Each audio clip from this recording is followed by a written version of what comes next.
This is Finding Fixes Season 2, Episode 5. I'm Anna Boyko-Wyrock. First off, a reminder to listen to this season starting with Episode 1. This season, we're looking at the opioid epidemic as if it were a swimming pool. It represents all the people using, dependent on, or addicted to opioids. This episode, we're looking at a common problem shared by many people in our proverbial swimming pool. That is, post-traumatic stress disorder, or PTSD. I am very anxious, especially around a lot of people. I can't stand thunderstorms because of the noise. Smells. With cigarette smoke, it's very hard for me to breathe, and I just have to get out of there. People in all sections of the swimming pool may have PTSD, but the place where it can cause problems especially is in the middle and deep end. For people with opioid dependence or addiction, many people who suffer from chronic pain or addiction also suffer from PTSD. Treating the scars of trauma is a big way to help people with addiction and chronic pain. Once you let them go, that's when you find the value not in those secrets, but in yourself. Living through trauma can hurt people in ways that can lead to addiction. Often, people with chronic pain have undiagnosed PTSD, and that makes the pain feel worse. This episode, we're focusing on trauma and PTSD because really, we have to. As we've reported on this project and interviewed more than 50 people, we've noticed trauma is everywhere. The more we talk to people with addiction and chronic pain, the more that experiences of trauma keep popping up. This is a podcast about solutions to the opioid epidemic. In this episode, we're going to turn away from the specific drugs, prescription pills, heroin, fentanyl, for a moment and look deeper. So now, here we go. In this episode, we're going to hear tales of trauma and healing. There's some therapeutic heavy metal music and this really distracting office magnet. As you've been talking, I've been catching glimpses of behind you. Is that Freud? It is Freud. Dr. Deborah Kaysen is an expert on PTSD, post-traumatic stress disorder. My kid gave me a Freud dress-up magnet when he was younger. So I can put Freud in drag. I can do all kinds of fun things with Freud. Her research office in Seattle, not where she sees patients, was filled with other treasures. Gargoyles, comic book art, African sculptures. Dr. Kaysen says she's what happens when little goth girls grow up. I interviewed her at the University of Washington, where she was a psychiatry researcher with UW-Medicine. Now she works at Stanford.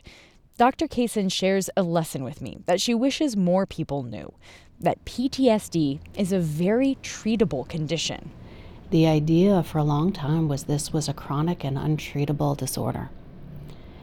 And as we've gotten more and more research, what we've seen is that's just not the case, even in really difficult places.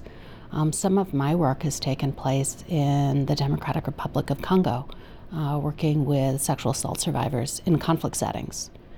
And even there, what we've seen is that women get a whole lot better. And it doesn't take years of therapy either. Anywhere from 6 to 15 sessions doing the kinds of therapies that work. The ones that have the most research support are prolonged exposure, cognitive processing therapy, and EMDR. And all three of those are what are called sort of frontline evidence-based therapies. EMDR stands for eye movement desensitization and reprocessing. It's where a therapist has a patient focus their eyes on a moving object as the therapist walks them through painful memories. It might sound kind of strange, but it's been shown to work. These treatments Dr. Kaysen mentioned have been around for decades. They're all about going back to the painful memories in a controlled, safe way and re-examining what happened. Dr. Kaysen says healing from trauma usually means you have to dig into the hard stuff. PTSD, I think, hangs out in the fear of the memory. And so if you can get people to really look at the memory, no matter how bad it is, with someone who is safe and accepting, to really look at some of the assumptions they've made about the event, the symptoms actually do get better, and they get better really profoundly and sometimes really quickly. Dr. Kaysen says she's seen it with her patients. I've seen people re-enter the workforce. I've seen people who never thought that they would date or have a love relationship go back and start dating again, fall in love. I've seen people go back to school. I've seen people regain getting back into art and hobbies and the parts of their lives that they thought they would never do again. Trauma, PTSD, chronic pain, and addiction are tightly knotted together. It's all kind of confusing. Sometimes it's hard to know where each one ends and another one begins. But treating the wounds of trauma can help treat pain and addiction too. We're going to hear how these different strands wind their way through the lives of 3 women. I'll warn you now, there are some disturbing details coming up, and we talk about sexual assault. These are stories about trauma, but these are also stories about growth. And by the way, if you need support, you can call the National Sexual Assault Hotline at 800-656-4673. We'll have links to resources in our show notes. Here's the first story. Katrina Canyon lived through severe abuse growing up. Katrina is part of a group of survivors of abuse that share their experiences with the public. It's organized by the Rape, Abuse, and Incest National Network. That's how I got in touch with Katrina. Nowadays, she's in a pretty good place. What are some words that you would use to describe your life now? I believe my life now, I would say, is happy, idealistic, busy. Katrina writes essays and poetry, goes to therapy, and every morning she watches the sun rise. Katrina's childhood was filled with many terrible moments. Because of all the things that have happened to me in my life, I'm pretty sure my guardian angel is somewhere betting on horses. Katrina's father caused her a lot of pain. She put her anger towards her guardian angel in a poem. Here's part of it. When you reach hell, there will be millions of men who beat their wives and rape their daughters. You will recognize him by the old school shag afro, big belly, gold chain, and the don't mess with Texas belt buckle. You and I will not play hopscotch or make daisy chains, for you tossed my childhood into the fire. Now I toss you. Writing down her experiences and struggles has been Katrina's salvation. That's the word she used. Growing up, her life was full of secrets. She used to burn her journals because she was afraid her father would find them. I was afraid a lot. Anything would set off her father's temper. A grimy glass, breadcrumbs on the butter. Back when I was a kid, they'd have price labels, and you still see that sometimes. And we were supposed to take all of the labels off. And if he saw a label, a price tag on like a jar of jam, he would take the jar of jam and throw it against the wall, saying, "What kind of people are you that you leave these labels on the jars?" Katrina's father passed away, but her brother confirms Katrina's memories. Katrina knows what her father did to her is not her fault. She knows she has nothing to be ashamed of. I remember helping my mother bake a sweet potato pie, and I was really excited about this pie. And I remember my father picking me up and telling me I needed to take a nap, and he took me to bed with him. And that was the first time I remember being sexually abused by him. In her 20s, repressed memories started popping up as nightmares. I ended up feeling suicidal, and I wanted to jump off of a building. But I ended up in the hospital, and I was put on Prozac.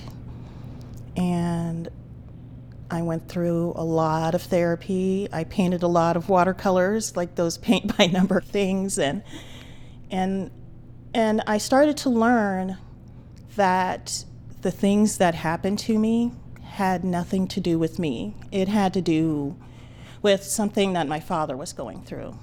And that's how I deal with it today, is that I say that I have nothing to be ashamed of. About 20 years ago, Katrina was diagnosed with lupus.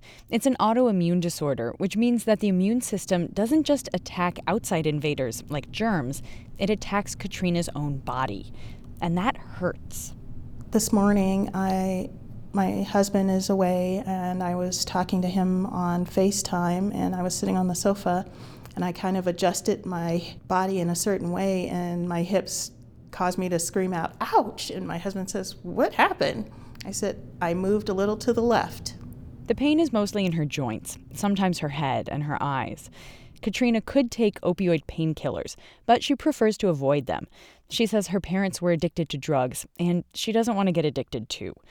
Besides the physical pain, Katrina's body reacts in ways that catch her off guard sometimes. She has PTSD, and that puts her body on high alert. I am very anxious, especially around a lot of people. I can't stand thunderstorms because of the noise. Sometimes if my husband touches me in a certain way, it causes me to have anxiety. Smells, cigarette smoke, it's very hard for me to breathe, and I just have to get out of there. She still has nightmares too. So the main cluster of symptoms that you see with PTSD, the first are intrusive symptoms. Here's post-traumatic stress disorder specialist Dr. Deborah Kaysen again. Those are things like nightmares, intrusive memories, getting really distressed at reminders. The memories can intrude into daily life and put you on edge. The next set of symptoms are what are known as hyperarousal symptoms. So those are the things like having trouble sleeping, having trouble concentrating, startling really easily. Some of the anger and aggressive behavior that you can see comes up in that as well. In some ways, we think some of that is from if you are constantly attuned to threat or danger, it's like having your house alarm too sensitive. It's going off all the time. It's exhausting. For some people, stress from traumatic events doesn't go away. For people with PTSD, it's like being in fight or flight mode all the time. That kind of chronic stress is bad for your health. Katrina suspects her traumatic past contributed to her lupus. Dr. Kaysen says there's a link. There actually is strong research that has found that people with PTSD are higher risk for a number of different inflammatory disorders, so chronic fatigue, lupus, some specific kinds of cancer, in part because of just that chronic stress response and how it affects your body. To be clear, trauma and chronic stress do not cause chronic pain. And actually, most people who live through traumatic experiences do not develop PTSD. But for the many people who do have PTSD, that stress can put you at higher risk for developing certain health problems. There's a correlation. There's another important connection here too, and it offers hope for people with PTSD and chronic pain. Dr. Sharon Sue is a pain psychologist with Swedish Medical Center in Seattle. She shared a big takeaway. I want to emphasize that it's not stress itself, but rather how you cope. Coping in healthy ways with the symptoms of PTSD can cross over. Being able to cope better with trauma is going to help coping with pain. For Katrina, she sees how trauma and pain are interwoven through her life. She says she's not surprised that she developed an autoimmune disorder, given all the trauma she experienced. She has a lot of tools to deal with both the pain and the PTSD. One is yoga. How do you feel when you do these poses? Powerful. They soothe the physical pain. Nightmares of her father recede. In an uncontrollable world, these poses bring a sense of order into my life. Other tools for her pain are a support group, a heating pad, and watching The Three Stooges. Maybe my way is not going to be a way that helps everyone, but that everyone has some sort of outlet to which they can direct their pain. Letting it out is important. She knows she doesn't have to keep her pain or her past to herself. When you're abused, and when you grow up in a household, it's a house of secrets. Your whole world is just being held together by like fragile tissue paper. And if you let go of that secret, you feel like it's all going to fall apart. And maybe it will fall apart, but The only way that you're going to feel whole is by letting go of all of these secrets, these things that you feel are so valuable. Once you let them go, that's when you find the value not in those secrets, but in yourself. There are healthy outlets for pain and trauma, and there are unhealthy outlets. Drugs and alcohol are common ways people learn to cope with the terrible things that have happened to them. It 100% played into my addiction. Justina Bethus was sexually abused when she was 11. I wanted to numb myself of my thoughts and my feelings, and it started out with alcohol and graduated to marijuana, and then from marijuana I dabbled into using speed, crank, and meth, and then from there I actually was prescribed my prescription medication and started taking more than prescribed and graduated to using heroin. So for sure, 100%, they go hand in hand. PTSD puts you at much higher risk for becoming addicted, somewhere around 2 to 4 times as likely, according to some researchers. Justina is doing well now. After a needle broke off in her neck, a doctor she met in the emergency room helped her change her life. You can hear that story in the next episode. Like Justina says, trauma and addiction go hand in hand. If we, as a society or individuals, want to help people with addiction, we have to pay attention to their trauma. And they have to pay attention to their trauma too, without drugs and alcohol numbing it out. Our expert, Dr. Deborah Kaysen again. By trying really hard not to have those emotions, not to have the memories, you don't ever learn that you can tolerate it. You don't ever go back to the memory to look at whether the beliefs that you have about what happened and how it happened are accurate. And so you're left with all of these symptoms carrying you around. She says to treat PTSD, you have to go back to the emotions and back to the memories and back to beliefs around what happened and why. Research suggests drug treatment, like medication and 12-step programs, will work better if people with PTSD get help specifically for the PTSD, not just the drug addiction. Sometimes my patients actually say it to me the best. I had a patient who was referred to me who had PTSD and a substance use disorder. And she said, people keep treating me for the addiction and then they set me loose.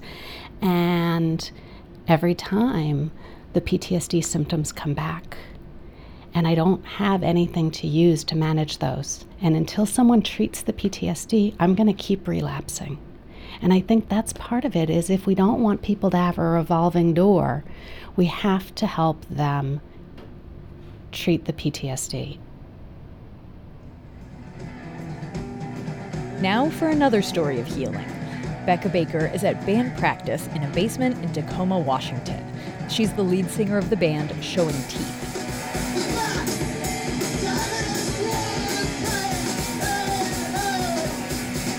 She grabs at the air as she sings. Her hand is tattooed with an X-ray view of her bones and tendons. She wrote this song. The chorus is, "The path to happiness was paved in hell."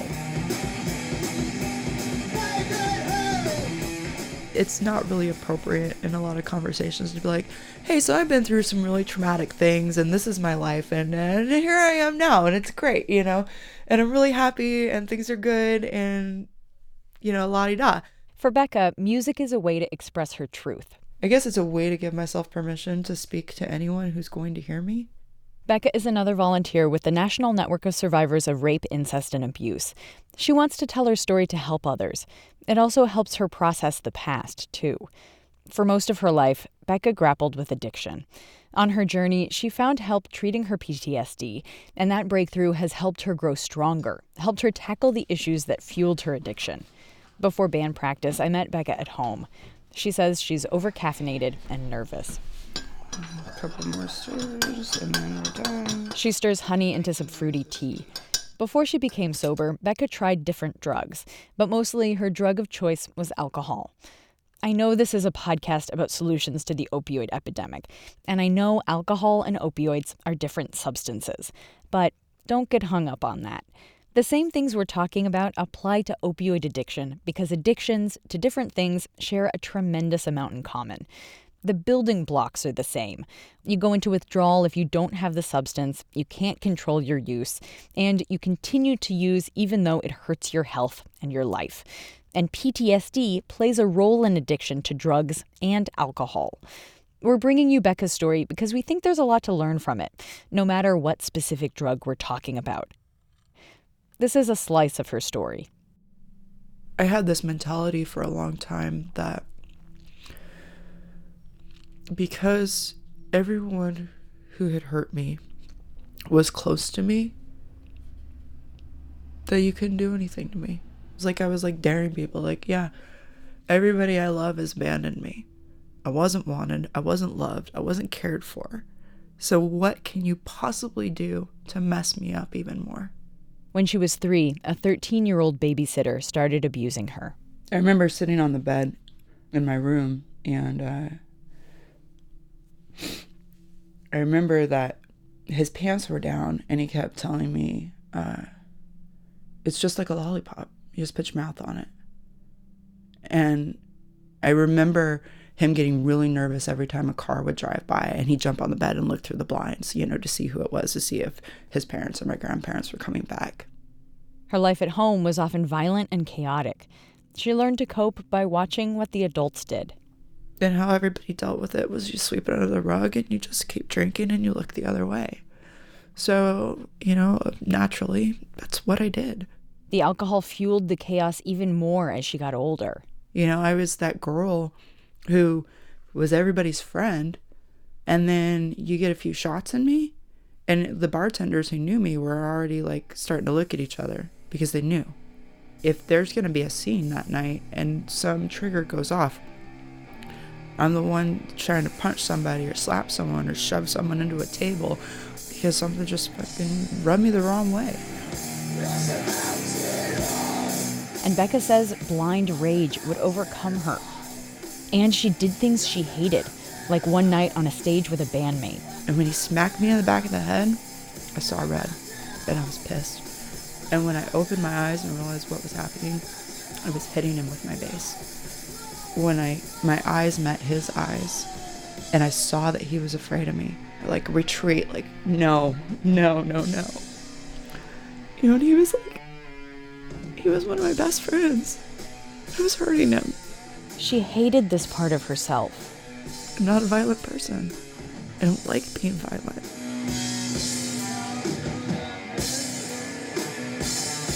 But Becca didn't really know how to change. She took breaks from drinking, went to therapy on and off. And there, Becca experienced one of the evidence-based therapies that our expert Dr. Deborah Kaysen recommended earlier. The way my therapist had described it to me, he said that it's like watching a train go by. Your brain just kind of zones out. Becca's therapist took her through something called EMDR. It stands for eye movement desensitization and reprocessing. He would hold up a pen, or he'd put 2 fingers up and just move it back and forth in a rhythmic way in front of my eyes. Kind of like watching a train go by. And he would ask me questions. Becca remembers this one visit in particular. She had a breakthrough. First, the therapist wrote down 2 lists. He asked me for a list of words that I felt when thinking about baby Becca, in my childhood, thinking about that 3-year-old girl, what negative words came up. And so I gave him my list of words like no good, horrible, awful, unwanted, unloved, and all these things that I felt at that time in my life. And then he asked me for a list of words of things that I would tell her as an adult. If I were an adult coming in on this child's life, what would I tell her that would be uplifting and positive? So it's like, you're good, it's okay, you're gonna get through this. You're beautiful, you're smart, you're capable. Essentially all the things I didn't believe about myself at the time. Then, the therapist brought 2 fingers in front of Becca's eyes and moved them back and forth. So as he's doing this, he reads me these words. First the negative ones, and then the positive ones. And I don't know what it was about that I've been in and out of therapy all my life. But in that particular session, it shifted something inside of me. I really wanted to believe those words, and when he read them back, I felt so undeserving. I felt like the scum of the earth. Becca started to understand her self-destructive behavior. I felt like I pretty much deserved to be abused.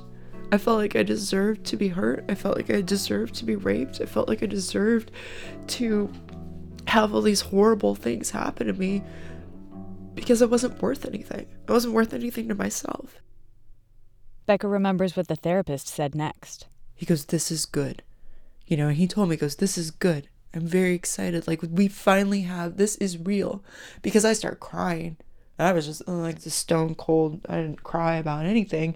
And I was bawling. It took years for Becca to stop drinking for good, and longer to learn to deal with emotions. When I quit drinking, the first year and a half, I cried over everything. She got self-help books, watched YouTube videos, went back to therapy. With alcohol as her main way to cope, Becca couldn't learn how to handle emotions, how to handle her pain in healthy ways. When Becca finally quit drinking in 2012, she learned a lot. I would get these headaches and it felt like my brain was splitting in half, where like I was trying to understand a new concept that I'd never learned before, and I could feel this shift in my brain of like, no, that's old behavior. That's an old idea that doesn't fit anymore. So what does fit? Becca expresses her pain now. It becomes music. When Becca was growing up, the people around her taught her lessons, wrong lessons, like that alcohol is how you deal with emotions, that Becca deserved to be hurt. Now, she knows the truth. I feel like there must have been something that I did that brought me here. And the truth of the matter is, there's some really messed up people out there that do things that hurt other people. And when you get hurt, it's not your fault. That's the most important thing, I think, out of anything that could come out of me, is that it's not your fault.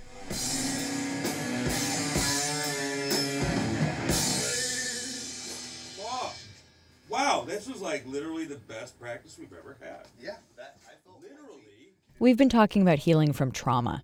We're going to transition now back to a story you heard in a previous episode. It's the last story of healing before we close out. You met Kimberly Bergerud in episode 3. She's a patient at a mini boot camp for people with chronic pain in Seattle. Before, my shoulders used to just be upright like this, and they were in a constant spasm, hard as a rock. And they're not that way anymore. It's now the last week of the mini boot camp, March 2019. At the beginning, she could hardly walk for 6 minutes straight. She was in constant pain. Today, Kimberly looks great. She's practically glowing. I've had basically 3 weeks of pain that's been reduced by probably 80%. Yeah, major. And on her own, she decided to take half as much of the opioid painkiller tramadol that she was taking 3 weeks ago. Now, Kimberly is using other tools to manage her pain. If I start getting grouchy, I have to check in with my body, stop what I'm doing, and do some of the techniques that I've learned here, like diaphragmatic breathing, the body scan, because it's just kind of simmers my nervous system down, and then I can kind of go on with the rest of the evening or day. This is a life-changing transformation. The way she's taking control of her situation is not a first for her, though. It's kind of like what happened over 30 years ago. When I gave up alcohol, it was like I had an epiphany that I didn't have to live this way anymore. That's right. Kimberly struggled with an alcohol addiction in her 20s. At the time, a friend she was cleaning houses with suggested Alcoholics Anonymous, and Kimberly started going to meetings. They give you tools to manage your life rather than just saying, well, you have to put the plug in the jug. But when you get upset, you don't run to the bottle. You call somebody. Kimberly has been sober for 33 years. She's good at that. But at this point, when I talk to her, she's a novice at the new pain management tools. She's been at them for just 3 weeks. One of the things I fear is that I will backslide. So I'm glad we have, another group in a month to see how we're all doing. And I've exchanged phone numbers with one of the women, and I think I'm going to exchange numbers with others so that I can call and say, how are you doing, or I'm not doing well, or whatever, because that's one of the things in AA that we do, and I think that would be helpful for me. We'll check back in with her in a few episodes. Getting a whole set of new tools is one thing, but remembering to use them at the right times, well, that's even harder. On the next episode of Finding Fixes. Honestly, I remember the triage nurse coming back, rolling her eyes, like, oh my God, this woman's got a needle in her neck. Here, you do it, Shauna. I'm like, okay, I can do that. A hypodermic needle breaks off in a woman's neck while she's using heroin. What could have been really bad for her ends up being really good.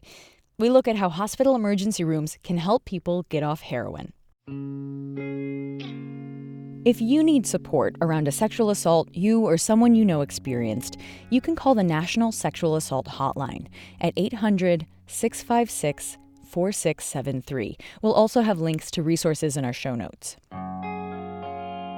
Finding Fixes is a project of Investigate West, a nonprofit journalism organization working in the public interest. Financial support comes from the Philadelphia Foundation, Moccasin Lake Foundation, and listeners like you. Thank you so much to our donors. We couldn't do it without you. And if you'd like to join them and support this podcast, make a tax-deductible donation at findingfixes.com. While you're there, you can drop us a note or you can send us an email at fixes@findingfixes.com. This episode was created by me, Anna Boyko-Wyrock, along with producers Nicole Goldland and Kyle Norris. Elisa Barba is our editor. Music by Zebrana Bastard, Showing Teeth, and Jake Weholt. Special thanks to Becca Baker, Katrina Canyon, Kimberly Bergrud, and doctors Deborah Kaysen and Sharon Sue. And thank you so much for listening.